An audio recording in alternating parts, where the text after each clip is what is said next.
कितनी एकादशी है। स्कंद पुराण यहां तक कहती है कि इस कथा के चरित्र को जो श्रवण कर लेता है उसको 26 एकादशी करना भी नहीं पड़ती। इस एकादशी की केवल ये कथा सुनकर ही वो तर जाता है। बहुत ध्यान से सुनना इसको, कथा तो बड़े भाव से सुन लो इसको, है? बड़े प्रेम से। इसलिए सारी एकादशियों में निर्जला एकादशी की महत्वता शास्त्र प्रमाण करता है। महाराज निर्जला एकादशी का उद्यापन जो करा जाता है, उसका उद्यापन और प्रदोष का जो उद्यापन करा जाता है, इन दोनों का क्रम लगभग एक जैसा ही। तो निर्जला पहुंची है और निर्जला ने जाकर भगवान नारायण से निवेदन करा। भगवान विष्णु ने पूछा, क्या बात है निर्जला, आज तुम खेलती हुई यहां पर आकर खड़ी हो गई, क्या हुआ क्या है? क्या तुमको गौलोक धाम में आनंद की अनुभूति नहीं हो रही जो तुम वैकुंठ में आई हो?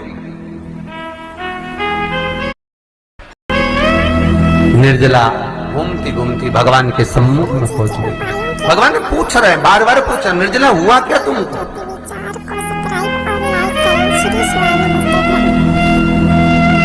निर्जला एकादशी हुआ क्या है तुमको? क्या कारण है तुम्हारे यहां आने का, वैकुंठ पहुंचने का? बहुत ध्यान देना महाराज। शास्त्र कहता है सोमवार, मंगलवार, बुधवार, गुरुवार, शुक्रवार, शनिवार, ये देवता वो देवता सबके व्रत कर लो, सारे व्रत कर लो, पर ये व्रत आपको परमात्मा के धाम तक लेकर नहीं जा सकते, क्योंकि इनका जो पुण्य है वो मृत्यु लोक में आप थोड़ा सा भी व्रत करते हैं तो पुण्य समाप्त हो जाता है। पर हिंदू धर्म के 3 व्रत ऐसे बता दिए जिन व्रतों का पुण्य समाप्त नहीं हुआ।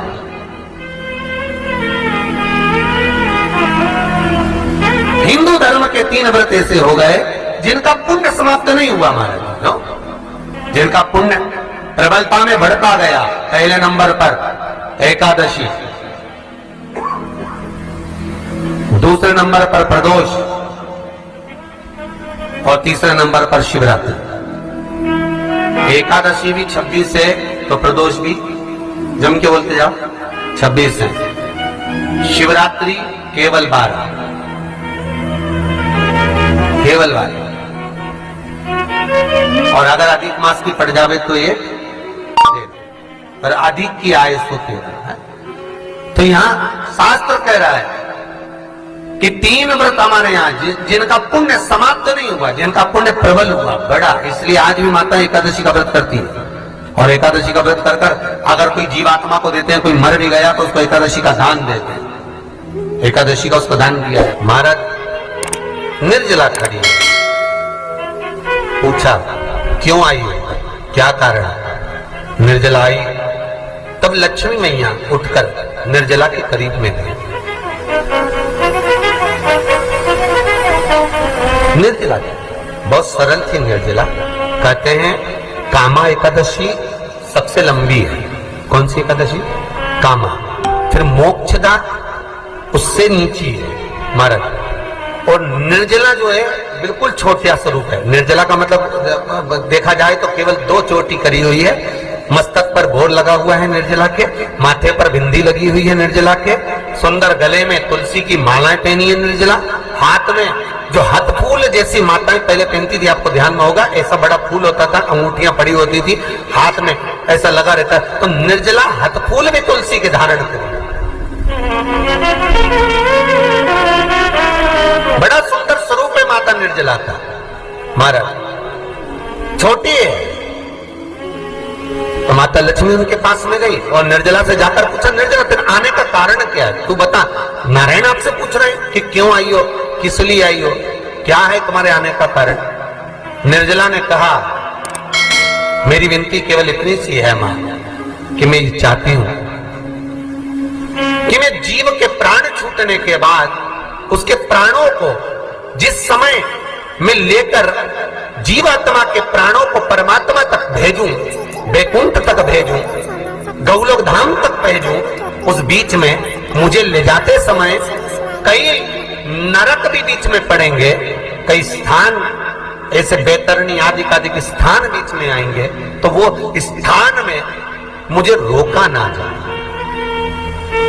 मैं सीधे भगवान के धाम पहुंच जाऊं। ऐसी कृपा, ऐसी दया। जितनी माताएं एकादशी का व्रत करती, बहुत ध्यान से सुनना आज की कथा हो, शायद जिंदगी में मिली ना मिली, और ये कथा का रिश्ता तो बहुत ध्यान से सुनना। स्कंद पुराण यहां तक कहती है कि इस कथा के चरित्र को जो श्रवण कर लेता है उसको 26 एकादशी करना भी नहीं पड़ती। इस एकादशी की केवल ये कथा सुनकर ही वो तर जाता है। बहुत ध्यान से सुनना इसको, कथा को। सबसे पहला नियम एकादशी व्रत का, सबसे पहला नियम है कि आप जिस दिन व्रत करो उसके एक दिन पहले भक्ति का संचार इस हृदय में करो। भक्ति का संचार इस हृदय में कर लीजिए। जिस दिन आप व्रत करो, जैसे एकादशी का व्रत कर रहे हो, तो दशमी के दिन शाम का समय जब आवे, रात्रि जब होने लगे, शाम का समय आवे, और रात्रि का आप जब भोजन ग्रहण करो तो उस भोजन में कोई ऐसा पदार्थ ग्रहण मत करिए जिस पदार्थ के कारण आपकी एकादशी बिगड़ जाए। कोई बेकार भोजन में ग्रहण नहीं करना,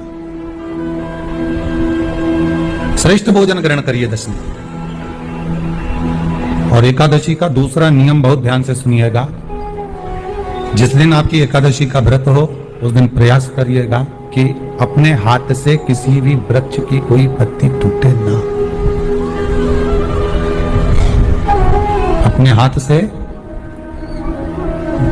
किसी भी वृक्ष की, पौधे की, किसी भी वृक्ष की पत्ती अपने हाथ से ना टूटे। बहुत ध्यान दीजिएगा महाराज। एकादशी का ये दूसरा नियम है कि अपने हाथ से किसी पौधे की, किसी वृक्ष की, किसी डाली की कोई पत्ती टूटे ना, कोई पत्ती ना टूटे, इसका प्रयास करिएगा।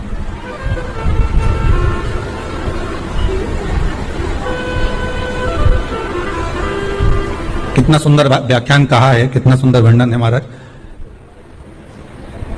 कि मात्र एकादशी का व्रत कर लेने पर, मात्र एकादशी का व्रत कर लेने पर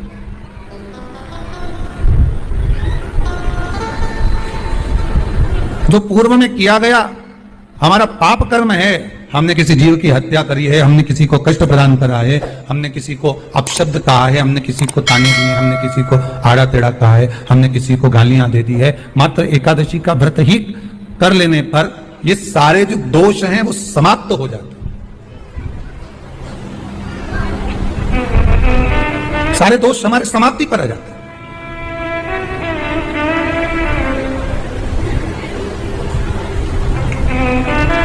अब एक विचार करिएगा थोड़ा सा अपने मन में, अपने चित्त में, अपनी वृत्ति में एक बात उतारिएगा, एक अपने मन में एक बात को उतार कर रखिएगा कि आप अपने पाप को, अपने पाप कर्म को जिस दिन क्षीण करने वाले हो, समाप्त करने वाले हो, अपने पाप को आप जिस दिन समाप्ति पर लेकर जा रहे हो, तो उसके एक दिन पहले आपको प्रसन्नता होना चाहिए कि नहीं होना चाहिए कि कल मेरा पाप कटने वाला है, कल मेरा पाप समाप्त होने वाला है। जो मैंने पाप कर्म करा है वो समाप्त होगा, जो मैंने पाप कर्म करा है वो कल समाप्त हो जाएगा। तो एक दिन पहले आपके चेहरे पर प्रसन्नता होगी ना हो?